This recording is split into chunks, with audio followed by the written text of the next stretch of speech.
Welcome back, everybody. This Week in America, website thisweekinamerica.us. As mentioned on the program today, talking about the new book, an excellent book. I don't care if we never get back. 30 games in 30 days on the best, worst baseball road trip ever. With us on This Week in America, the co-authors of the book, Ben Blatt. Ben is a recent Harvard graduate whose sports analytics studies have been picked up by the Wall Street Journal, the New York Times, Deadspin, and others. A staff writer at Slate, he also consults for the NFL's Jacksonville Jaguars analytics department. And also with us on the program, Eric Brewster, a senior at Harvard. He's the president of the Harvard Lampoon. He is one of the writers of the New York Times bestselling The Hunger Pains, a Parody, and The Wobbit, a Parody. With us on the program, Ben Blatt, Eric Brewster, authors of I Don't Care If We Never Get Back, 30 games in 30 days on the best, worst baseball road trip ever. Guys, welcome to the program. Great to have you with us. Thanks for having us. Oh, it's a pleasure, and I love the book. And let's go back to the very beginning on this. Ben, you were a baseball fan, and you love baseball and math, and they have loved that since you were a child. And you're in a sports club there, and you're working on statistics, analytics, something you've always enjoyed, and you decided you'd put together sort of, could you see 30 games at all 30 stadiums in 30 days? That's basically how this came about, correct? Right. So, I've been a huge baseball fan my entire life growing up, and also nerdy in ways other than just sports, huge math fan. And there was a club at the school we went to where it was kind of like a Moneyball club, where it would be the type of thing where we would debate what type of hitters teams should have, how GM should approach situations. So we did some pretty serious research, but just for fun, I wanted to do kind of write a program that was a traveling salesman type program. How fast could you go to all 30 ballparks? Was it possible to see all 30 in 30 days completely by car? And it turns out it is possible. There is an optimal way to do it. Not that it's convenient or easy, but I came up with this my sophomore year, and then it was purely just as an exercise. In my senior year, I decided I need to do this, and I need to find someone crazy enough or someone foolish enough I can convince to go on this trip with me. And that was Eric, and he agreed to go on this 30-day, 30-game road trip with me. Eric, now you're a sports fan, but not really a baseball fan, and you're talking in the book, and the book is called I Don't Care If We Never Get Back, 30 games in 30 days on the best, worst baseball road trip ever, available all across the country. In the book, you talk about that relationship, and what I think it was like a Tuesday, and you guys are having lunch, and Ben is, for the 1,000th time talking about this trip, and you basically sort of agree, and didn't even understand you were agreeing at that time, to go with him on this fantasy. Yeah, I mean, Ben was basically obsessed with the idea of this trip. He's a baseball fanatic. It's his favorite thing in the world. Like you said, I'm a sports fan, but baseball is not exactly my sport of choice. The idea seemed crazy to me when I first heard it, and it still seemed crazy the 1,000th time I've heard it. But he kind of passive-aggressively tricked me in to agreeing to this thing, basically by selling it as this chance to see America. And I was a guy at the time who had never even gone on a road trip before. And this sounded like, the most roady of road trips, which turned out to be truer than I expected. The book is called I Don't Care If We Never Get Back, 30 games in 30 days of the best, worst baseball road trip ever. Ben Blatt and Eric Brewster. Ben, you're talking about your background. You mentioned in high school in the yearbook, you put your three heroes, Einstein, Larry David, and Theo Epstein. You're pretty well across the board there in terms of people that you admired. For sure. Definitely people. I think Larry David, writing Seinfeld and Albert Einstein, this very notable physics in the physics field, people I kind of looked up to, but people, I don't really see myself as. But Theo Epstein, he was the GM of the Boston Red Sox. When he won the first World Series, I believe he was only 27 or 28. So growing up, he seemed very approachable, only an hour away from where I live, not too much older, and very into the same things. He was very into sports and very into numbers, which is kind of how I got into this whole, thing with sports physics and this whole mess with the road trip. And he kind of, inspired my love of both of those things. Yeah, and you can see sort of Einstein and how you're going about putting this whole thing together. In fact, I think you described it once as doable but idiotic. Was there a particular moment when everybody, of course, keeps bringing this up and they would see this and go, oh, yeah, I wonder if it's doable. Was there a particular moment when you thought, okay, I need to do this? Now, we know that you finally got Eric involved in this, but was there a point when it's like, if not now, I'm never going to do it. I'm out of college. I got a little time here. Why enter the job market right now? Let's go on a baseball trip. I think just as I convinced Eric to do it over time, I was kind of a similar thing with me where I had, always, as soon as I came up with an inkling that I could do it, and then slowly convinced myself that there was no other option. When I first came up with it, I published it on my group's sports analytics website, and it got picked up by the Wall Street Journal and all these other sites. And when that happened, I started to see not only is this my dream, but it's kind of a dream of thousands of people who are sharing this online and wanting to read about it. And I'm the one person maybe in possession of the road trip schedule in order to do this. So when I graduated college and I saw that coming a year away, I kind of had, most people would be kind of planning their next, where should I apply for a job or whatnot. But I was really just into this road trip and spending a month doing this straight. And it's interesting. You choose the first city to go to is New York, Yankee Stadium. You described as the ballest place we can go. This is where we need to start this adventure. And in the book, I don't care if we never get back. Eric, you're saying basically you're making some small talk as you're driving to New York. You're not even at Stadium 1 yet, and you're getting bored already. Yeah, and that should have been a warning of things to come for me. But, it's hard to exaggerate how much of a slog this trip came to be in many ways. I mean, it was literally every day, anywhere from 5 to sometimes as much as 20 hours of driving in a day. And then you're done driving finally, and your reward is 4 hours of sitting at a baseball game. And then as soon as that game's over, your next adventure is another 15 hours of driving to the next 4 hours of sitting at a baseball game. And so, it's a lot of sitting and a lot of driving, and then a lot of sitting and a lot of watching, and then a lot of sitting and driving and sitting watching again. Well, and there's a lot of anxiety that goes into that, and I'm not so sure. Eric, were you as anxious to make this happen on time as Ben was? So at the beginning, not at all. I thought it was, a bit of a silly idea. Obviously in a lot of ways it's kind of an arbitrary assignment to see all 30 in 30 days, and Ben had a bunch of specific rules that he wanted to follow. Like, we weren't allowed to miss a single pitch at any single game, otherwise the game wouldn't count, because he decided that was part of the baseball viewing experience. And a lot of these rules were obviously difficult to meet. And at the beginning, I thought it was crazy. But then by the end, when I had invested so much time in it, and then we were really getting to the final stretch, I definitely did find myself getting as gung-ho as him in trying to get to all these places on time. And it really did become this cat and mouse game where we were the cats and the mice were just sitting still across the country, all 30 of them, somehow still impossible to catch. I don't care if we never get back. 30 games, 30 days, the best worst baseball road trip ever. Our guest on This Week in America, Ben Blatt and Eric Brewster. The book is available, of course, at Amazon and at bookstores all across the country.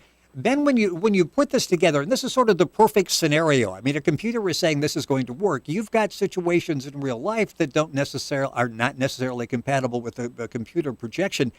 Talk about the near misses, the traffic that you couldn't really account for, the weather issues, and you even had it figured out what 65% chance you're going to miss a game, that type of thing. Talk about the obstacles you had to overcome to stay on the schedule. Right. So, when we started out, the goal was simple, 30 in 30 days. And the rules that Eric talked about, which I kind of necessitated because I didn't want to cheat, one, like no planes, no trains. You could do this very easy, or much more expensively if you were to fly from California to New York at any point. We wanted to see the first pitch and the last pitch.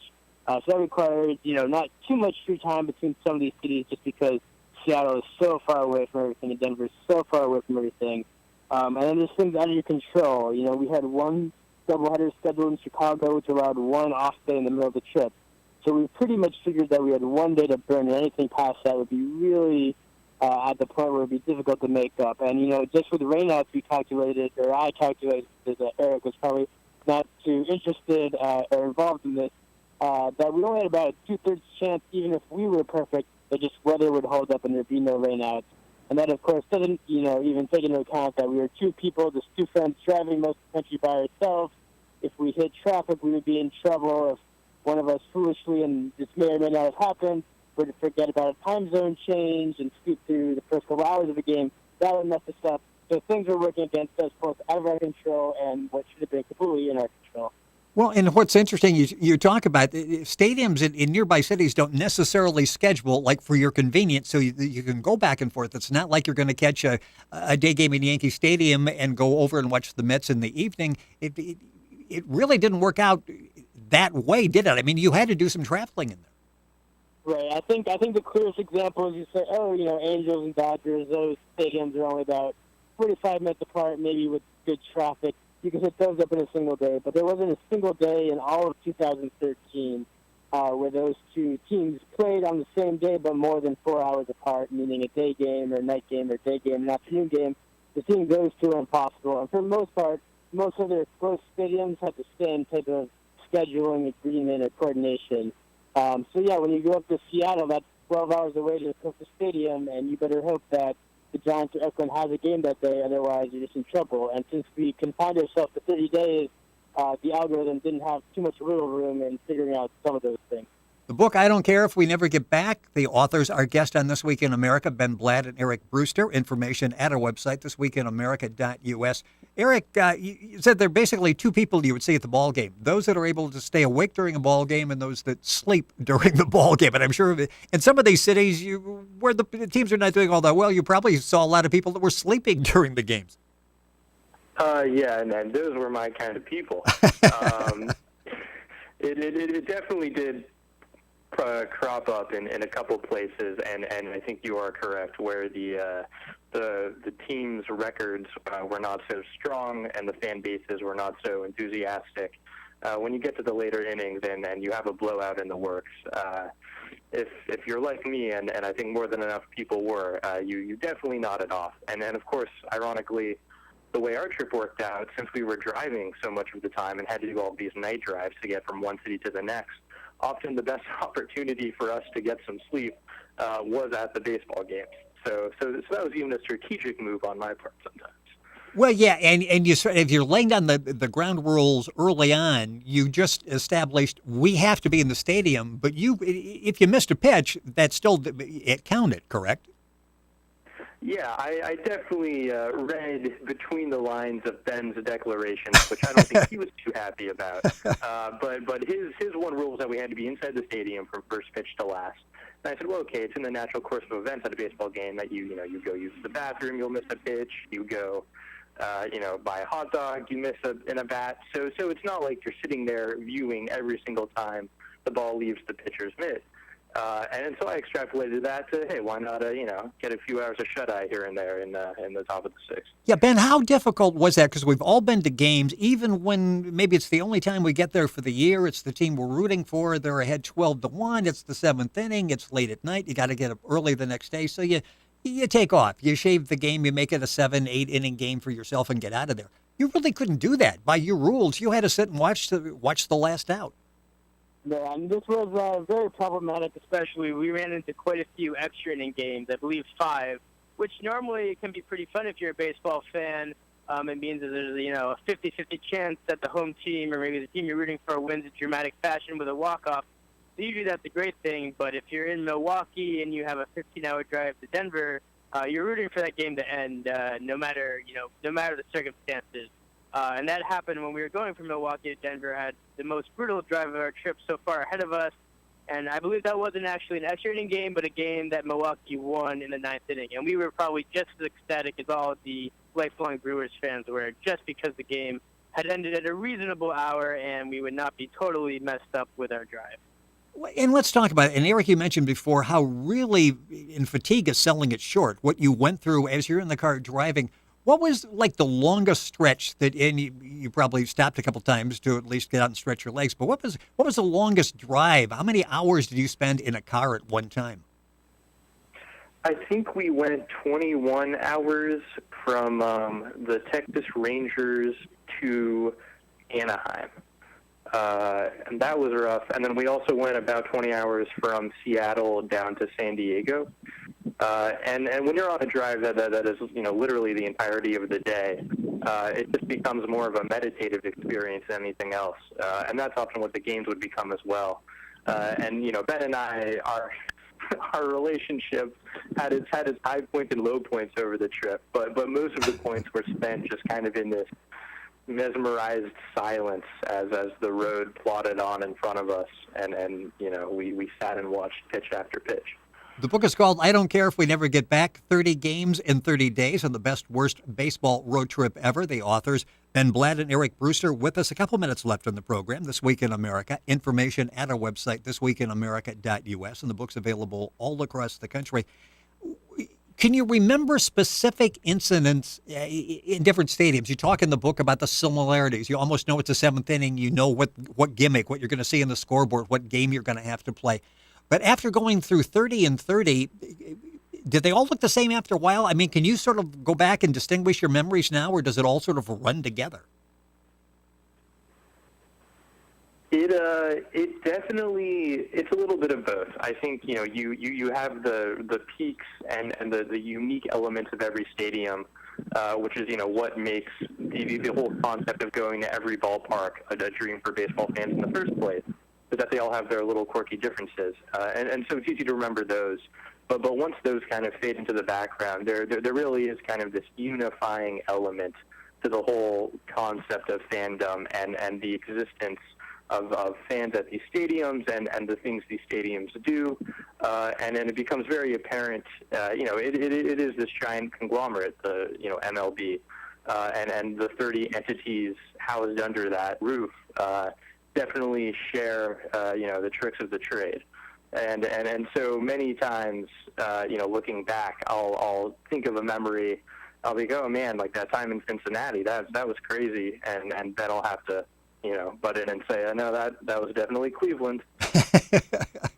And Eric, I know the food's getting better in stadiums. The new stadiums have new food and new, more expensive food. And I'm sure you ate, quite a few of your meals were at the ballpark. What was that like? Yeah, well, Ben and I took different culinary strategies to our games.